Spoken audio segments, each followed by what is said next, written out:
इस कार्यक्रम के पुण्यार्जक हैं। विश्व में एक इंद्रिय से पंचेंद्रिय तक सभी कोरोना मुक्त हों और स्वस्थ रहें। नमन करता श्रीमती सरोज सिंघई, धर्मपत्नी श्री राजेश सिंघई, बेटियां पंखरी एवं अदिति सिंघई, रोहिणी, दिल्ली। श्रीमती सरला जैन, धर्मपत्नी स्वर्गीय श्री रमेश चंद जैन, नीरज जैन, समता जैन, दिव्यांश जैन, मानवी जैन, फर्म नमो ट्रेडिंग कंपनी, दिल्ली। कुसुमबाई जैन एवं समस्त रतनदीप परिवार, श्रेयांश जैन, पूजा जैन, श्रेया जैन, नडियाड, गुजरात। श्री मुकेश कुमार, मनोरमा देवी जैन, श्री सुभाष चंद, संगीता जैन, श्री अनिल कुमार सीए, नीरू जैन, श्री नरेश कुमार, श्वेता जैन, श्री सुदीप कुमार, मनाली जैन, श्री सर्वेश प्रिया जैन, पुत्री सोनम, खुशी, पार्थ, कृष, धीरांश, धारांश, दिया जैन, चड़ौसिया परिवार, मछरिया वाले, Vadodara, Rajasthan scrap traders, Ankalikar steel industries, Sudeep alloys, Vadodara, Sarvesh steels, Khyati industries. नमो अरिहंताड़ं,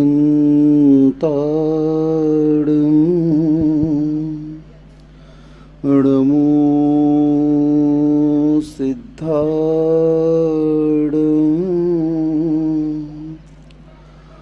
नमो आयरियाड़ं,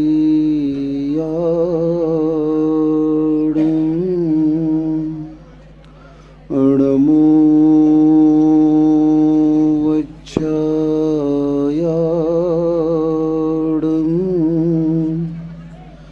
नमो लोए सब साहुड़ं।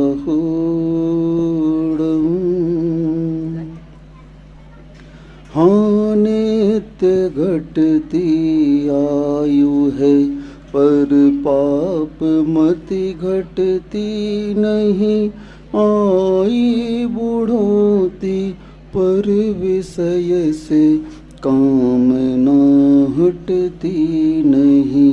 मैं यत्न करता हूँ दवा मैं, धर्म मैं करता नहीं, दुर्मोह महिमा से ग्रसित हूँ, नाथ बच सकता नहीं। जब लोग खैराट श्री कुंडलपुर के बड़े बाबा की जय। परम पूज्य संत शिरोमणि आचार्य भगवान श्री विद्यासागर जी महामुनिराज की जय। परम पूज्य इंद्रियापक श्रवण मुनि श्री सुधा सागर जी महाराज जी की जय। बोलो महासागर जी महाराज जी की, मुनि संघ की। मोहिन समृतम ज्ञानम स्वभावम लभते नहीं, मत्तः पुमान पदार्थानाम यथा मदन को द्रवहे। परम पूज्य पूजपा स्वामी जी ने इष्टोपदेश की इस कारिका के माध्यम से हमारे उस आत्मस्वरूप को बताते हुए कहा है कि आज तक हम उस आत्मस्वरूप को प्राप्त क्यों नहीं कर पा रहे हैं। हमारा ज्ञान स्वयं के आत्मा को स्वतंत्र कराने के बारे में सोच भी नहीं पा रहा है। कोई भी कार्य हम उस मोक्ष मार्ग में बढ़ने का कर ही नहीं पा रहे हैं। इसका कारण क्या है? तो हमारे ज्ञान को आवृत ढांक करके कौन रखा हुआ है? तो मोहेन समृतम ज्ञानम स्वभावम लभते नहीं। उस आत्म स्वभाव की प्रतीति, उस आत्मस्वरूप की उपलब्धि हमें इसलिए नहीं हो पा रही है कि उस मोह ने हमारे ज्ञान को ढांक करके रखा है। जिस प्रकार से उदाहरण दिया, मदमत्त हुआ व्यक्ति शराब से जो नशे में झूम रहा है, उस व्यक्ति को यह होश नहीं रहता है कि मेरा घर कहाँ है, ये कौन है, ये कौन नहीं है। यहाँ पत्नी और पुत्री के बारे में वह विचार नहीं कर पाता है। संबंध आदि सभी को वह भूल जाता है। वह संबंध किसने भुलाया? उस मदिरा ने भुला दिया। उस मदिरा के स्वभाव के कारण वह अपने संबंध को भी पहचान नहीं पा रहा है, किसी को भी कुछ कह दे रहा है, उसको यह होश नहीं है। राजा साहब की सवारी जा रही है, तभी एक शराबी राजा साहब के सामने आता है, पंडित जी, और राजा से बोलता है, यह हाथी कितने का देगा? मंत्री समझ गया कि ये किसके अधीन है। ये शराब के अधीन है, शराब ने इसको जकड़ रखा है, उस नशे ने इसको पकड़ रखा है। मंत्री जी कोतवाल से बोलते हैं इसको हवालात में डाल दो, और जैसे ही उसकी शराब उतरती है सुबह दरबार में उसे पेश किया जाता है और पुनः पूछा जाता है कि क्यों भाई, कल आप राजा का हाथी खरीदने की बात कर रहे थे। बोले हुजूर, जो हाथी खरीदने की बात कर रहा था वो तो कब का चला गया, अब मैं आपसे क्षमा याचना कर रहा हूँ। यानी उस शराब के नशे में वो यह भी भूल गया कि मैं किसके सामने क्या बात कर रहा हूँ, उसकी क्या हस्ती है, उसकी क्या औकात है, वो सब कुछ भूल जाता है। और आज देखो, सबसे ज़्यादा व्यक्ति अगर किसी का सेवन करता है तो शराब का करता है। ये सब सप्त व्यसनों में मदिरा को लिया गया। गांव-गांव में आज मदिरा की दुकान खुली हुई है। सबसे ज़्यादा मजदूर वर्ग दिन भर कमाता है और शाम को वह भट्टी में पूरा पैसा झोंक के आ जाता है। बच्चे बिलखते हैं, कुछ भी चीज़ मांगते हैं पिता से तो वो देते नहीं हैं। बहुत बड़ी समस्या है ये प्रत्येक समाज की। आज प्रत्येक समाज में इस मदिरा के कारण बहुत सारी परेशानियां खड़ी हो रही हैं। बहुत सारी समस्याओं का सामना उन परिवारों को करना पड़ रहा है। बच्चों को अलग, पत्नियों को अलग, माँ बाप को अलग, हर कोई को इस शराबी का सामना करना पड़ रहा है। और आजकल तो पैटर्न बहुत ज़्यादा बढ़ गया है। क्या हो गया? हाँ, हम लोग जब 2015 में राजस्थान आ रहे थे तो इंदौर में रुके, मंदिर जी में, तिलक नगर के पीछे एक गर्ल्स हॉस्टल था। क्या था? और वहाँ पर हम शौच के लिए गए, पीछे एक गली थी, तो वहाँ पर बहुत सारी शराब की बोतलें पड़ी थी। हमने वहाँ के व्यक्ति से पूछा, भाई ये शराब कहाँ से आई? बोले महाराज जी गर्ल्स हॉस्टल है और आजकल की लड़कियाँ बहुत शराब पी रही हैं। क्या कर रही हैं? सरकार को भी सबसे ज़्यादा आमदनी अगर किसी से होती है तो शराब से होती है। किससे होती है? और आजकल लॉकडाउन में भी देख लिया हमने कि सबसे ज़्यादा रेट किसके बढ़े? सिगरेट के, गुटखे के, शराब के, और सबने उसका सेवन किया। मैं तो आप लोग से ये कहता हूँ, आप लोग राम के भक्त हो, हनुमान के भक्त हो, कृष्ण जी के भक्त हो। हम इन महापुरुषों के जीवन को देखें। क्या इन महापुरुषों ने कभी शराब का सेवन किया? क्या कभी नहीं किया। कृष्ण के राज्य में तो दूध की गंगा बहती थी, हर गांव में गोकुल थे। और आजकल क्या हो गया? घर से गाय को बाहर निकाल दिया और शराब को अंदर घुसेड़ लिया। आज व्यक्ति उस दूध से भी महंगी शराब को पी रहा है, हर कोई। जैनियों, तुम ये मत सोचना कि तुम बचे हुए हो। भले जैन आप लोग हो गए हो, लेकिन आपके बच्चे बच्चियां जो हाँ, कहाँ जा रहे हैं? हम लोग किशनगढ़ में थे और वहाँ का एक ड्राइवर था, उसने बताया कि हम 4 बच्चियों को जयपुर ले गए, जैन बच्चियों को। सुन लो किशनगढ़ वालों ध्यान से। और वे परीक्षा देने के लिए जयपुर गई, परीक्षा दे दिया 2 घंटे में, 3 घंटे की जगह 1 घंटे क्या करें, ड्राइवर को ले गई बियर बार। बोले तुम बाहर खड़ो, हम लोग आ रहे हैं, क्योंकि आजकल लेडीज़ वाइन भी आती है। और जैन बच्चियां शराब पी रही थी। सुन लो, बहुत छूट दे रखी है आप लोगों ने बच्चों को। जितनी छूट आप बच्चों को दोगे उतने भी संस्कार विहीन होते जाएंगे, और उसका परिणाम परिवार को तो भोगना पड़ेगा, लेकिन समाज, नगर, प्रांत, राष्ट्र को भी भोगना पड़ेगा। क्योंकि जिस राष्ट्र की नींव खराब होगी उस राष्ट्र का निर्माण कैसे हो पाएगा? सरकार को सोचना चाहिए, समाज को सोचना चाहिए, परिवार को सोचना चाहिए। कौन व्यक्ति चाहता है कि मेरा बच्चा शराबी निकले? बताओ।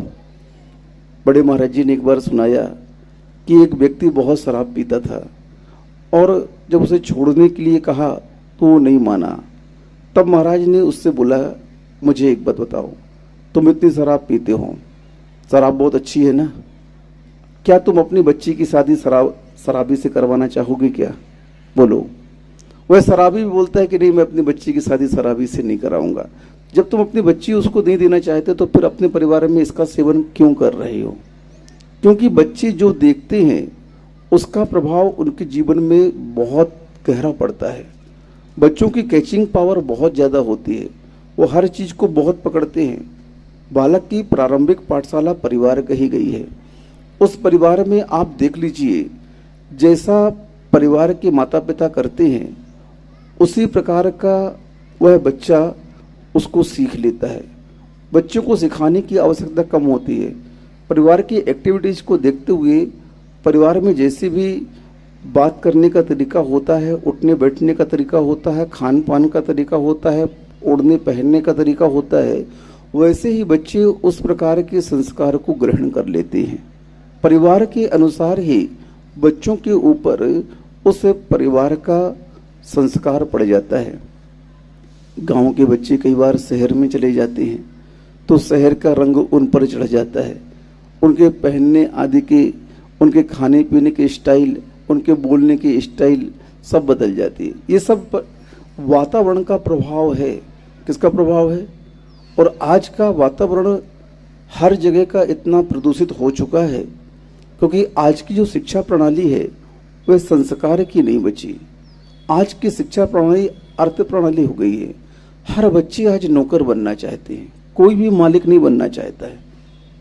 बताओ, आदिनाथ भगवान ने युग के आदि में जब भोग भूमि का निष्कासन हुआ, भोग भूमि समाप्त होने को आई, कर्म भूमि का प्रादुर्भाव हुआ, तो वहाँ के जीव तड़पने लगे कि भाई अब हमारी व्यवस्था कैसे होगी।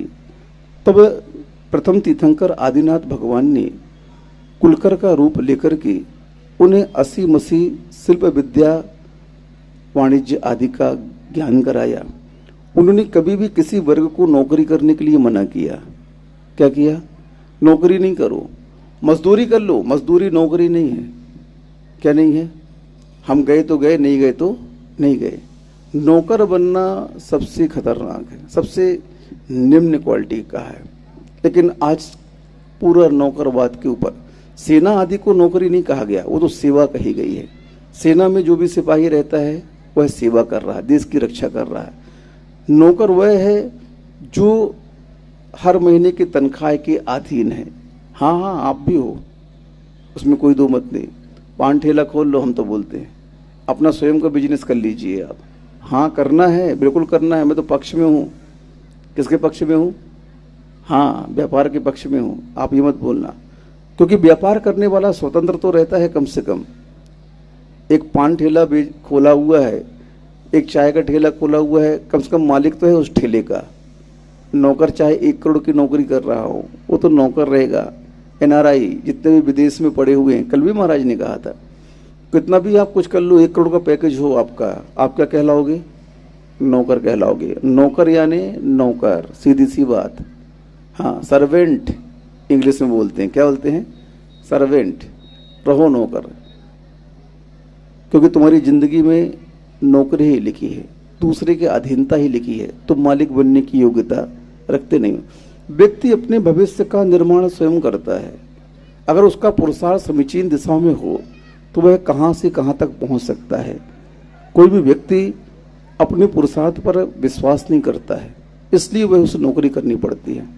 चाइना आदि देशों में, जापान आदि में बहुत कम नौकरी करती है। वहाँ का सिस्टम ही अलग है, सब व्यापार करते हैं। वहाँ पर कोई भी प्रोडक्ट बनता है, उस प्रोडक्ट के लिए वहाँ पर सबको ठेका दे दिया जाता है और एक एक आइटम वो बनाते रहते हैं।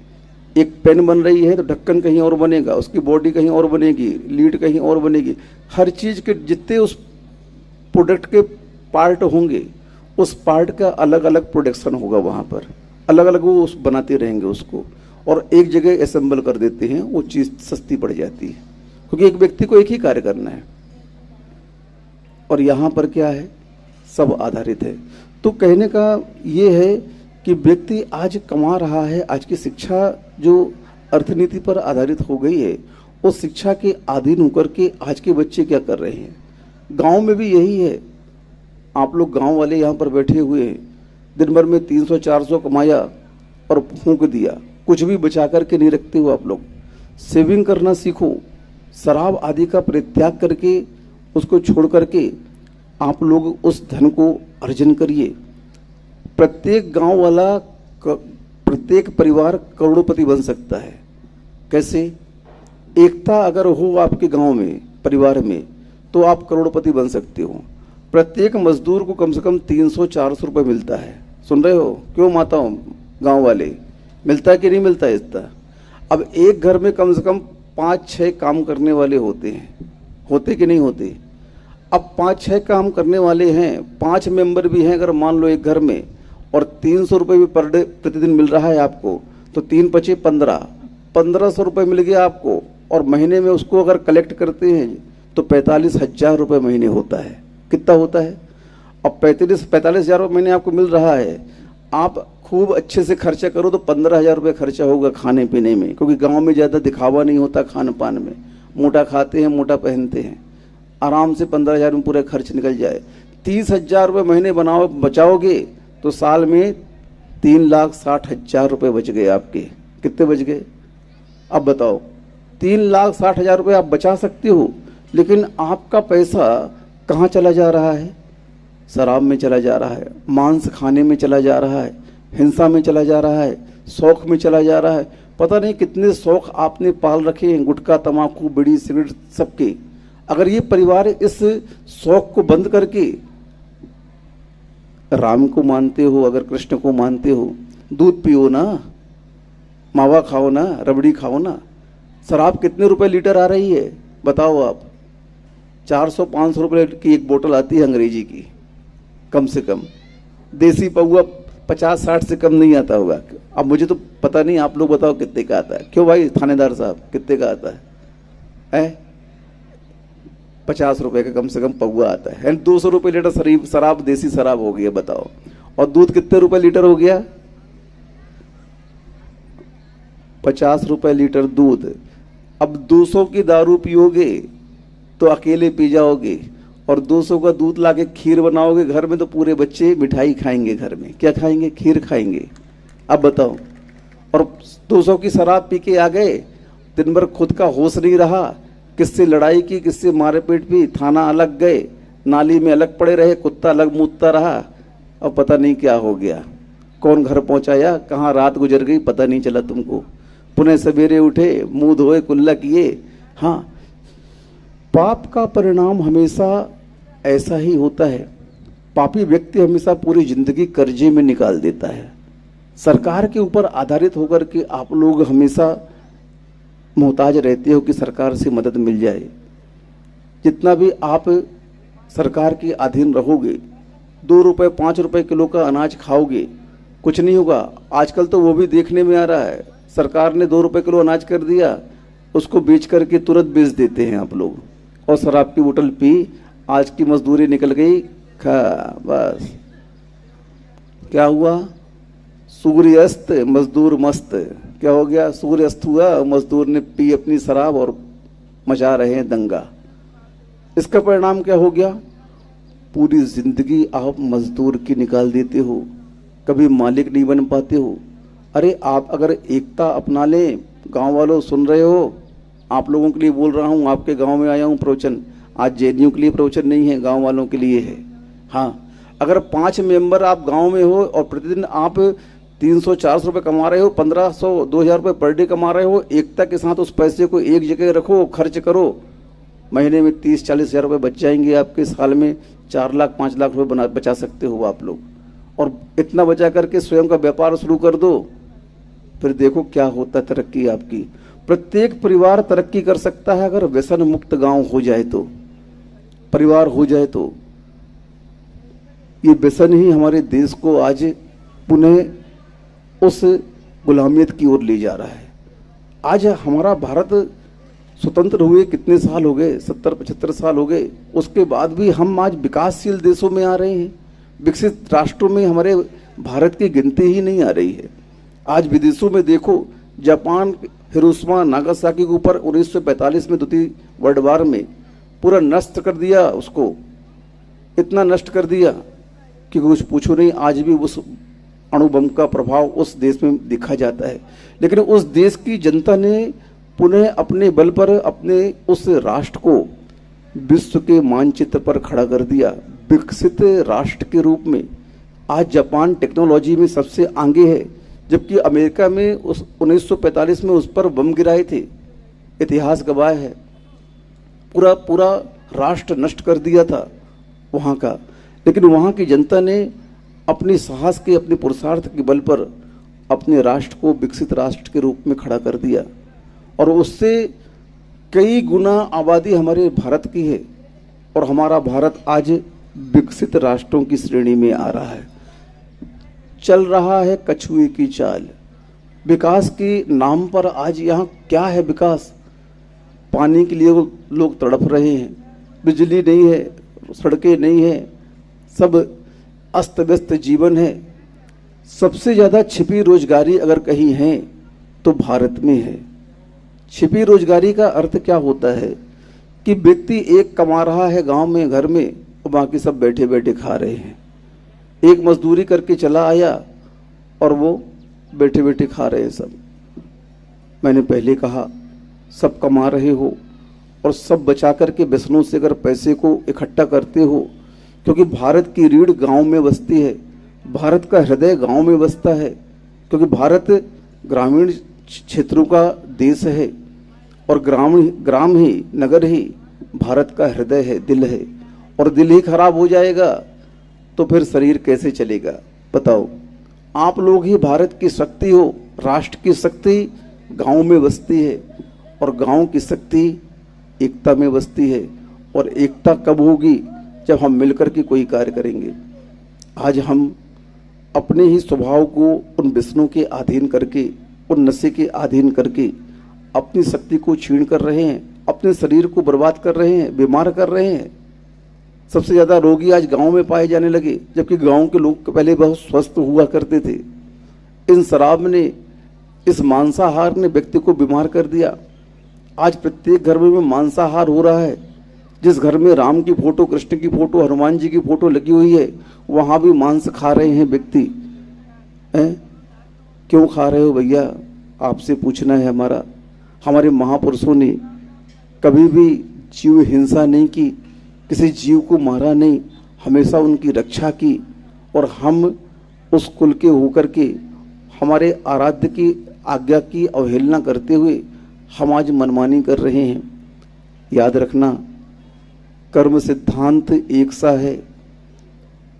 भले ही कुछ लोग हिंसा को धर्म मानते हैं, अपना धर्म बोल रहे हैं कि नहीं, बलि देने से वह भगवान के पास पहुंच जाता है, खुदा के पास पहुंच जाता है, खुदा खुश होता है।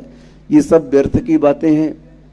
आप देख लीजिए, कोई भी व्यक्ति हो वह मरना पसंद नहीं करता है। गांधी जी का एक संस्मरण है। गांधी जी सवेरे सवेरे घूमने जा रहे थे और उनके साथ एक विदेशी उनका भक्त था। तो रास्ते में एक कुत्ता का बिल्ला अधमरा पड़ा हुआ था। दोनों अहिंसावादी थे, दोनों अहिंसावादी थे। तो विदेशी बोलता है, गांधी जी ये बहुत तड़प रहा है, क्यों ना अब इसको मार दे इंजेक्शन दे करके, इसकी पीड़ा दूर हो जाएगी और ये मरण को प्राप्त हो जाएगा। गांधी जी बहुत ऊंची सोच के थे। उन्होंने उससे कहा, सुनो भाई, कोई भी जीव को हम जिंदा नहीं कर सकते हैं तो मारने का अधिकार भी हमें है ही नहीं। हम किसी को मारे ये कहीं लिखा नहीं है। हाँ, आप देखना चाहते हो, देखो। गांधी जी ने एक पत्थर उठाया और जोर से फेंकने का एक्शन किया उस कुत्ते के ऊपर। वह कुत्ता उस पत्थर को देख करके कि मेरे ऊपर गिरने वाला है, पे पे करके उठ करके भाग गया। गांधी जी ने देखा, बोला देखो उसको भी अपने प्राण प्यारे हैं, वो तड़प रहा है, बीमार है, लेकिन इसका मतलब ये नहीं कि वो मरना चाहता है। आप लोग स्वयं देख लीजिए, कोरोना काल में या कोई भी बीमारी आपको हो जाती है, डॉक्टर ने बोल दिया कैंसर हो गया भाई साहब आपको, अब बचने की उम्मीद नहीं है। जैनियों बन जाओ मुनि, बन जाओ माता जी, क्योंकि अब बचने की उम्मीद नहीं है, कम से कम उच्च पद को प्राप्त कर लो। नहीं, हिम्मत नहीं करते हो आप। क्या करते हो? बचने का पुरुषार्थ करते हो। जितना पैसा घर में हो लगा दो, लेकिन शरीर बचना चाहिए। क्यों? आपको अपने प्राण प्यारे हैं। जब आपको अपने प्राण प्यारे हैं तो दूसरे जीव को अपने प्राण प्यारे क्यों नहीं होंगे? मुझे बताओ। आज जिस जीव को आप मार रहे हो और मार करके खा रहे हो, बताओ, देवी के सामने बलि दे रहे हो, किसकी दे रहे हो? बकरी की दे रहे हो, मुर्गे की दे रहे हो? जाओ शेर को पकड़ो ना, तुमको फाड़ के खा जाएगा। क्या कर देगा? हाँ, जब सामने आता है तो भगते क्यों हो? खड़े रहो वहां पर। हर व्यक्ति का स्वभाव हो गया है, नेचर बन गया है। अपने से कमजोर व्यक्ति को हर कोई दबाना चाहता है, हर कोई मारना चाहता है, हर कोई अपने अधीन करना चाहता है। ये कोई परंपरा नहीं है, ये राम का देश है।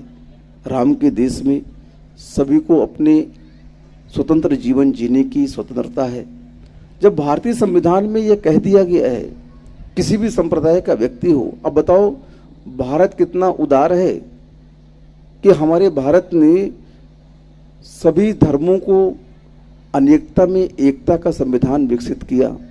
उस हिंसा को भी करने के लिए छूट दी, राष्ट्रीय पर्व घोषित कर दिया। बताओ कल क्या थी? क्या था कल? बकरीद थी ना। कितने जीव मारे गए कल। और उस पर्व को भी हमारी सरकार ने क्या पर्व कर दिया? उस हिंसा के पर्व को भी राष्ट्रीय पर्व घोषित करके छुट्टी दे दी। अब बताओ कितना उदार देश है हमारा। अब सोच लो आप कि हिंसा के मानने वाले पर्व को भी राष्ट्रीय पर्व घोषित कर दिया। लेकिन हमारा उनसे भी कहना है, मांसाहार हमारा नेचर नहीं है, स्वभाव नहीं है। मनुष्य का नेचर शाकाहार का है। सुन रहे हैं आप लोग? समझ में आ रहा है क्या? गांव वालों सुन रहे हो? मनुष्य का नेचर शाकाहार का है। प्रकृति ने शाकाहार और मांसाहार जानवरों की विशेषताएं बताई हैं। जो जो जीव मांसाहार होता है वह जीभ से पानी पीता है। किससे पीता है?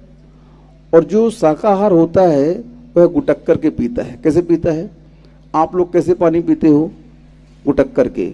गाय देख लीजिए आप, भैंस देख लीजिए, खींच के पानी पीती है। कुत्ता चाट के पानी पिएगा, शेर चाट के पानी पिएगा। जो मांसाहार होते हैं वो चाट करके पानी पीते हैं। कैसे पीते हैं?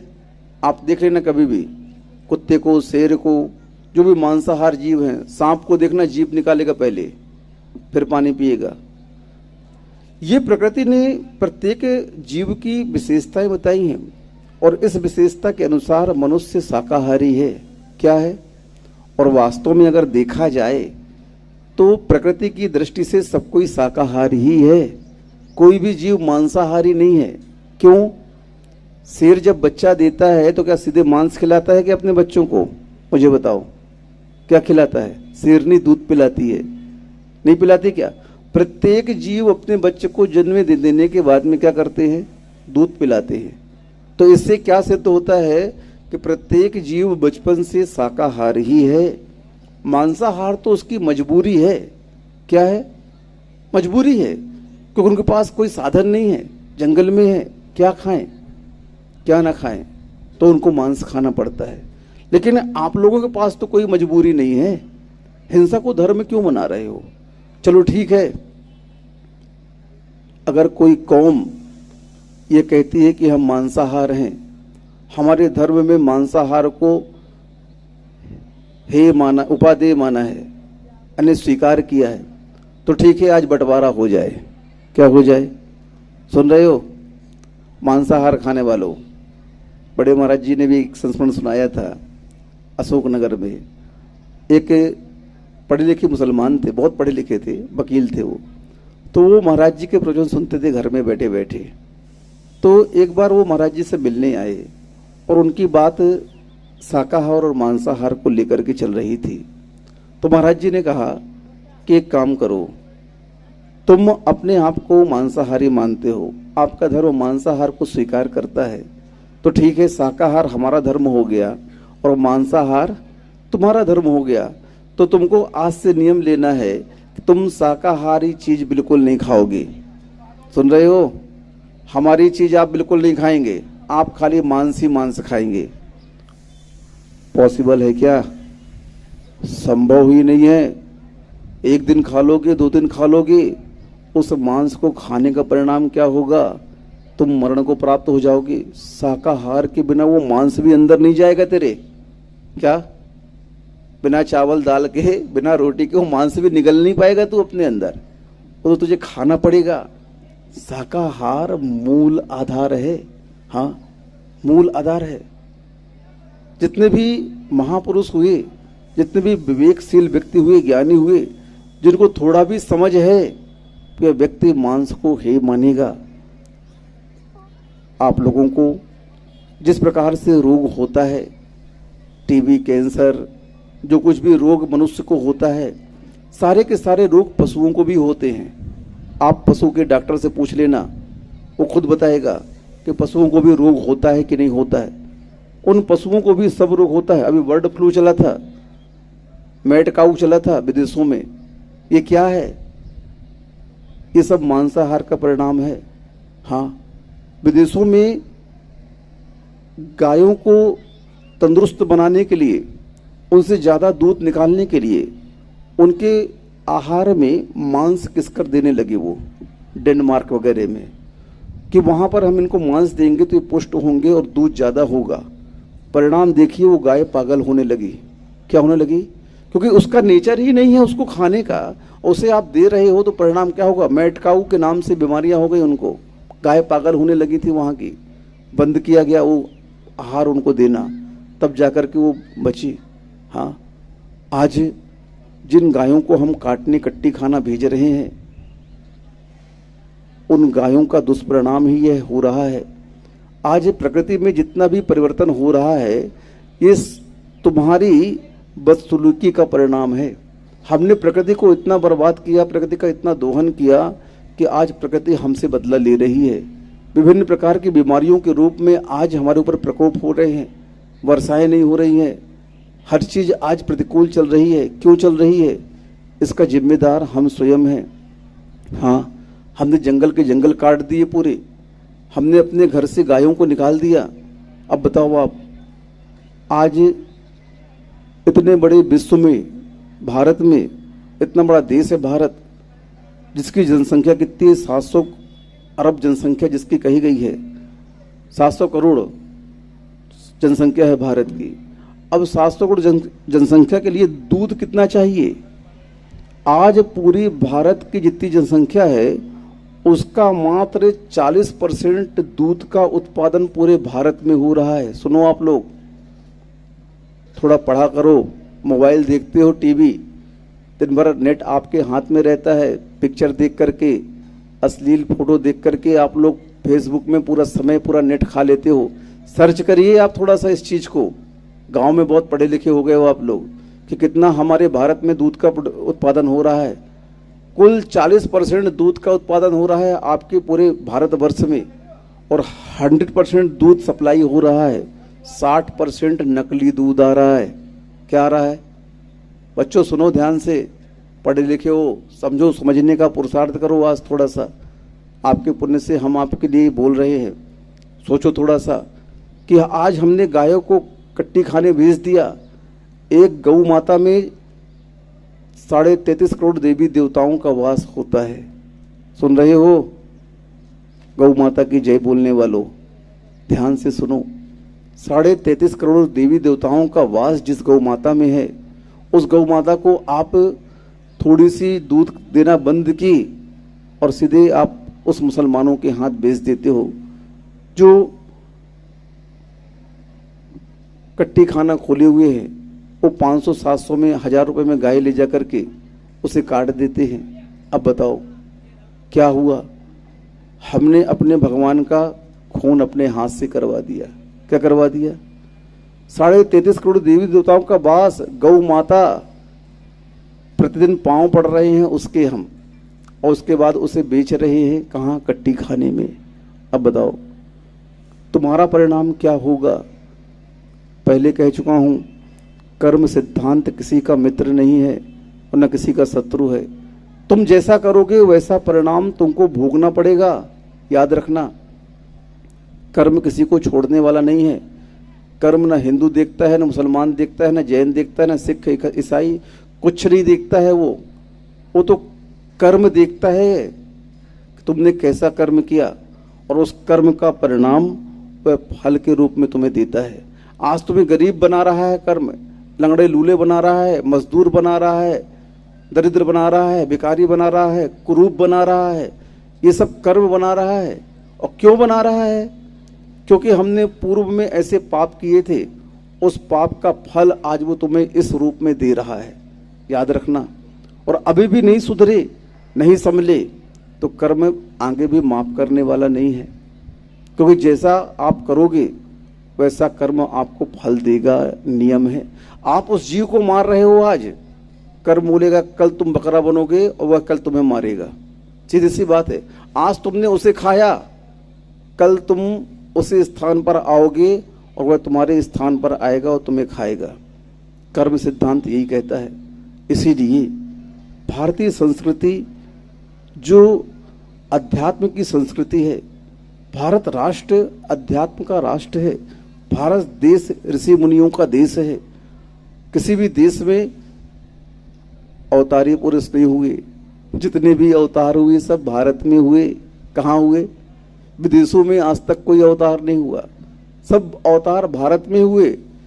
चाहे महावीर आए हों, चाहे राम आए हों, चाहे कृष्ण आए हों, चाहे बुद्ध आए हों, चाहे मोहम्मद आए हों, सब यहीं आए हैं, बाहर कोई नहीं आया, सबने यहीं अवतार लिया। ये अध्यात्म का देश है, ये भारतीय संस्कृति है, ऋषि मुनियों की संस्कृति है। आज इस संस्कृति को विकृत किसने किया? हमने किया। इस प्रकृति को विकृत किसने किया? हमने किया।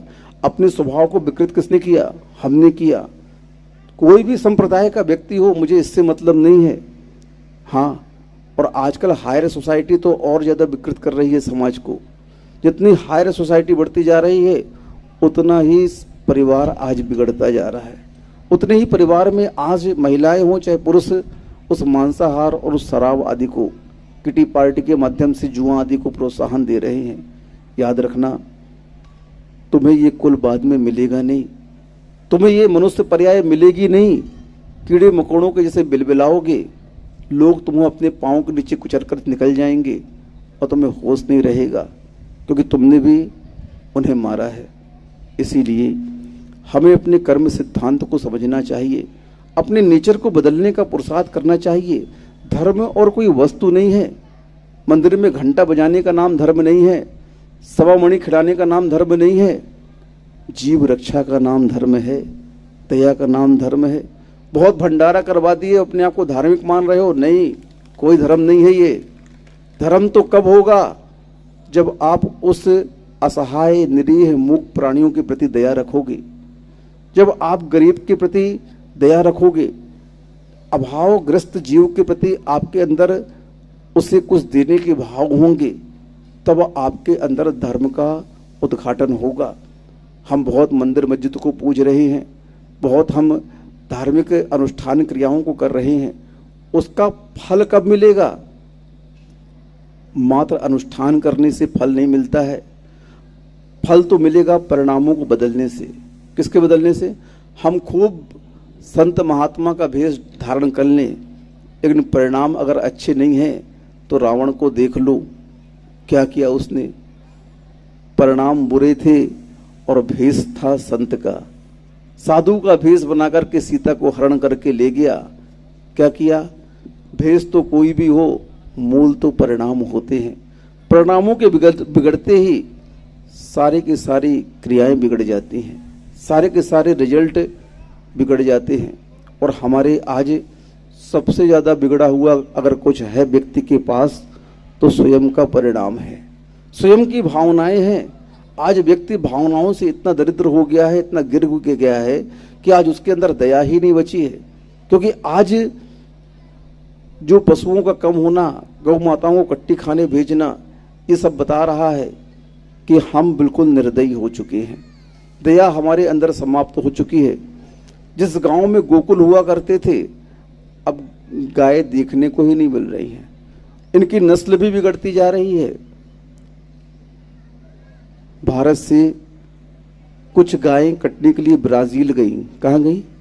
ब्राजील गई गायें, और वहाँ पर किन्हीं कारणों से उन गायों को काटने में विलंब हो गया। क्या हो गया? कम से कम 2 लाख गाय गई थी, गिर गाय। कौन सी गाय? गिर क्वालिटी की गाय 2 लाख ब्राजील कटने के लिए सप्लाई हुई थी भारत से, और वहां पर किन्हीं कारणों से उन्हें काटा नहीं गया। भारत में विदेशी मुद्रा का जो आगमन होता है, वो सबसे ज्यादा विदेशी मुद्रा अगर किसी के माध्यम से आती है तो मांस निर्यात के माध्यम से आती है। डब्बों में भैंस का मांस, गाय का मांस मिला करके और अन्य पशुओं का मांस मिला करके पैक करके डिब्बे में और विदेश भेजा जा रहा है। अब बताओ आप, ये भारतीय संस्कृति जहाँ दूध घी की नदियाँ बहती थी, वहाँ से आज मांस निर्यात हो रहा है। ये भारत के पतन का मूल कारण है। जिस राष्ट्र में गोकुल थे, कृष्ण थे, राम थे, उस राष्ट्र में आज उनकी गायों को काट करके विदेश भेजा जा रहा है।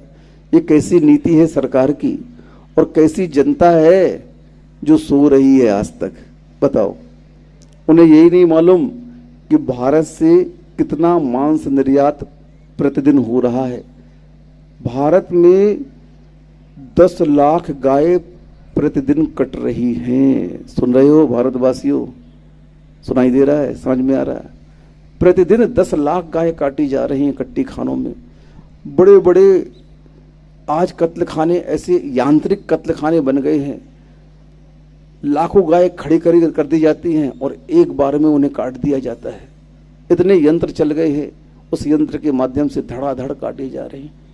आज अगर भारत और भारत के वासी इतना संकल्प ले ले, सुन रहे हो गांव वालों, अगर भारत के वासी, भारत के नागरिक इतना संकल्प ले ले कि हम मांस से बनी वस्तुओं का उपयोग अपने जीवन में नहीं करेंगे। ओ माताओं, सुन रही हो? ओ भैया, सुन रहे हो आप लोग? अगर वास्तव में आप हिंदू हो, कौन हो आप? वास्तव में अगर राम, कृष्ण और हनुमान को मानने वाले हो, तो आज ये संकल्प ले लो कि हम चर्म से निर्मित वस्तुओं का उपयोग अपने जीवन में नहीं करेंगे। बस मैं बोलता हूं, सारा का सारा काम यहीं समाप्त हो जाएगा सरकार का। मांस कितना बेचेंगे? अगर उस प्रोडक्ट को हम नहीं खरीदते हैं जो मांस से बन रहे हैं, चप्पल, जूते आदि, पर्स आदि, बेल्ट आदि, जैकेट आदि, जो भी मांस से बनी वस्तुएं हैं, अगर प्रत्येक भारत का नागरिक उसे खरीदने से क्या कर दे, बच जाए, ना खरीदे, तो फिर इनकी हालत खराब हो जाएगी मांस निर्यात करने वालों की। क्योंकि मांस से तो उतनी आमदनी नहीं हो रही है जितना उसके प्रोडक्ट से हो रही है। आज तुम मरते हो, तुम्हें जला दिया जाता है, तुम्हारी कोई भी वस्तु काम में नहीं आती है, शरीर का एक भी अवयव मनुष्य का काम में नहीं आता है। और जानवर अगर मरता है तो उसकी हड्डी अलग बिकती है, उसके हर चीज, चमड़ी अलग बिकती है, खून अलग बिकता है, मांस अलग बिकता है, एक एक पार्ट्स उससे जानवर का अलग अलग बिक जाता है। सोच लो कितना कीमती है वो।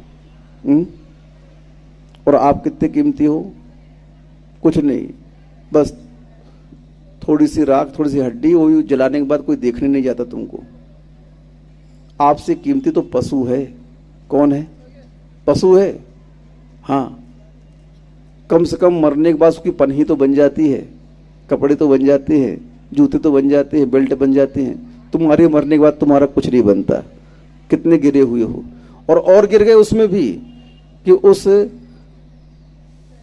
निरीह मूक प्राणियों को हम आज मरते हुए देख रहे हैं। मुझे कल बहुत पीड़ा हुई। उस लाखों पशुओं को कल मौत के घाट उतार दिया। कितना दुखद दिन था। और हमारा आपसे यही कहना है कि जो मांसाहार करने वाले हैं, पढ़े लिखे हैं, वो लोग परंपराओं के आधार पर ये कार्य कर रहे हैं। लेकिन परंपरा सब कुछ नहीं होती है, कुछ अपना बौद्धिक विकास भी होता है। हम उस जीव को मारकर खा रहे हैं, उसमें कितनी हिंसा हो रही है। जब किसी जीव को मारो तो भयभीत हो जाता है। वो क्या हो जाता है? भयभीत हो जाता है, और भय से उसके अंदर बहुत ज्यादा पॉइजन बन जाता है। क्या हो जाता है? पॉइजन बन जाता है। कोई भी व्यक्ति भयभीत होता है तो अपने अंदर बहुत सारा पॉइजन रहता है, वो पॉइजन एकदम से ऊपर आता है। आचार्य ने एक बार उदाहरण दिया था कि एक महिला थी, खेत में काम कर रही थी और कोई व्यक्ति उसकी इज्जत लूटने के लिए आया। क्या करने के लिए आया? इज्जत लूटने के लिए आया महिला की। वो काम कर रही थी खेत में और छोटे से बच्चे को ली हुई थी वो, तो वह अपनी इज्जत बचाने के लिए बहुत भयभीत हुई पहले तो, और फिर उसने हंसिया उठा करके उस व्यक्ति को मारने दौड़ी और उस समय बहुत क्रोध में थी, भय में थी। व्यक्ति तो भाग गया और उस अवस्था में उसने अपने बच्चे को दूध पिलाया तो वो जहर बन गया। क्या बन गया? भय के कारण, आवेश के कारण वह दूध जहर के रूप में बदल गया। जब इंसान के अंदर यह परिवर्तन हो सकता है तो जानवर के अंदर भी यही परिवर्तन होता है। जब वह जानवर को आप काटते हैं तो बहुत भयभीत होता है और उसके अंदर के जो कुछ तत्व होते होंगे, साइंस की भाषा में उसको कुछ कहते हैं, मुझे याद नहीं आ रहा, वो तत्व एकदम से जहर के रूप में बदल जाते हैं और आप लोग उसे खाते हो। ठीक है, अभी पाचन शक्ति अच्छी है इसलिए पता नहीं चल रहा है। हाँ, जब बीमार होते हो ना तब समझ में आता है कि बीमार क्यों हो रहे हो, क्योंकि उस पशु के अंदर जो बीमारी थी तुमने खाया, वो बीमार हो गया और परिणाम क्या हुआ? वो तो मरा, साथ में तुम भी मरोगे। आज हमें भी इस बात को अच्छी तरह से अपने जीवन में बिठाना है कि अपने आचार विचार, खान पहन, रहन सहन को हमें सुधारना है, क्योंकि भारत का हृदय गांव में बसता है। भारत ग्रामीण क्षेत्र है, ग्रामीण राज्य है भारत, और भारत की जनता गांव में बसती है और गांव में बसने वाली जनता अगर बिगड़ गई तो फिर भारत का कभी भी विकास हो नहीं सकता है। भारत के विकास को, भारत को आगे ले जाने के लिए अगर कोई मूल है तो ग्रामीण जनता है। ग्रामीण जनता अगर स्वस्थ होती है, अपने विचारों को बदलती है, अपने रहन सहन को बदलती है, अपने खान पान को बदलती है, तो वह जनता नियम से एक दिन स्वयं का विकास करेगी और एक दिन राष्ट्र का विकास करेगी। इसीलिए धर्म और कोई वस्तु नहीं है, हमारे अंदर दया का उद्घाटन होने का नाम ही धर्म है। हम लाख पूजन पाठ करें और धर्म हमारे अंदर उद्घाटित ना हो, दया उद्घाटित ना हो, अहिंसा उद्घाटित ना हो, तो हम उस पूजन पाठ का कोई फल हमें मिलने वाला नहीं है। इसलिए आप लोग अपने जीवन में उस परिवर्तन को लाएं। जो मांस, जो शराब, जो गुटखा, जो बीड़ी सिगरेट, मादक पदार्थ आप लोग सेवन कर रहे हैं, उसका त्याग करके आप उस धन को बचाएं और राष्ट्र के विकास में लगाएं और अपने आप को पापों से बचाएं। इन्हीं भावना के साथ में अहिंसा परमो धर्म की।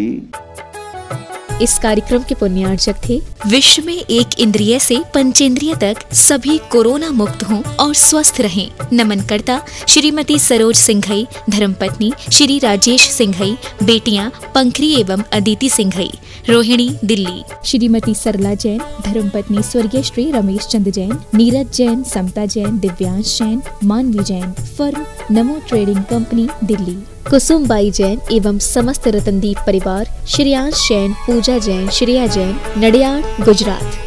श्री मुकेश कुमार, मनोरमा देवी जैन, श्री सुभाष चंद्र, संगीता जैन, श्री अनिल कुमार सीए, नीरू जैन, श्री नरेश कुमार, श्वेता जैन, श्री सुदीप कुमार, मनाली जैन, श्री सर्वेश प्रिया जैन, पुत्री सोनम, खुशी, पार्थ, कृष, धीरांश, धारांश, दिया जैन, चड़ौसिया परिवार, मछरिया वाले, Vadodara, Rajasthan scrap traders, Ankalikar steel industries, Sudeep alloys, Vadodara, Sarvesh steels, Khyati industries.